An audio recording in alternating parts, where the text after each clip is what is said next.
नमस्कार शेतकरी मित्रांनो. तर आज आपल्या डोंगराच्या प्लॉटला आहे सगळे काही फुलं लागले आणि याच अवस्थेमध्ये आपल्याला मधमाशीची खूप गरज असते. मधमाशी ज्यावेळेस आपल्या कांद्याच्या फुलावरती बसणार आहे त्यावेळेस ती मध शोषणार आहे. मध शोषत असताना ती नर फुलावरती जाणार आहे, त्याचबरोबर मादी फुलावरती जाणार आहे. नर फुलावरती जे काही परागकण मधमाशीच्या पायावरती चिकटणार आहे, त्याचबरोबर ती मधमाशी जेव्हा मादी फुलाकडे जाईल त्या मादी फुलाला आहे तेच परागकण पुन्हा चिकटले जाणार आहे. म्हणजे नर फुलावरचे परागकण ही मादी फुलावरती नेण्याचं काम ही मधमाशी करते. तर याचा आपल्याला असा फायदा होणार की आपल्या बियाण्याची उगवण क्षमता चांगली होणार. त्याचबरोबर आपल्याला फळ सेटिंगसाठी चांगली मदत होणार. बिना मधमाशीचे जे काही बियाणं तयार होतं ना, त्या बियाण्यामध्ये सगळ्यात मोठा प्रॉब्लेम असा येतो की त्या बियाण्यामध्ये पोकळ बियांची संख्या जास्त राहते, त्याचबरोबर त्याची उगवण क्षमता त्या प्रमाणामध्ये नसते. तर याच्यासाठीच आपल्याला नैसर्गिकरित्याच नियोजन करायचं, म्हणजेच आपल्याला फुलांची झाडं लावायची, त्यावरती मधमाशी आकर्षक होणार आहे.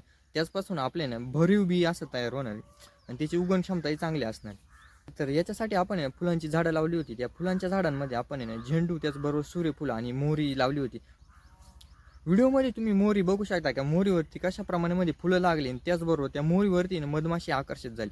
हीच मधमाशी नंतर आपल्या सूर्यफुलावरती आली आणि त्याचबरोबर हीच मधमाशी नंतर आपल्या सूर्यफुलावरती आली. सूर्यफुलाचं बी तयार झाल्यानंतर तीच मधमाशी आपल्या डोंगरावरती आली आणि आज आपल्या डोंगराचं बी तयार होण्यासाठी सुरुवात झाली.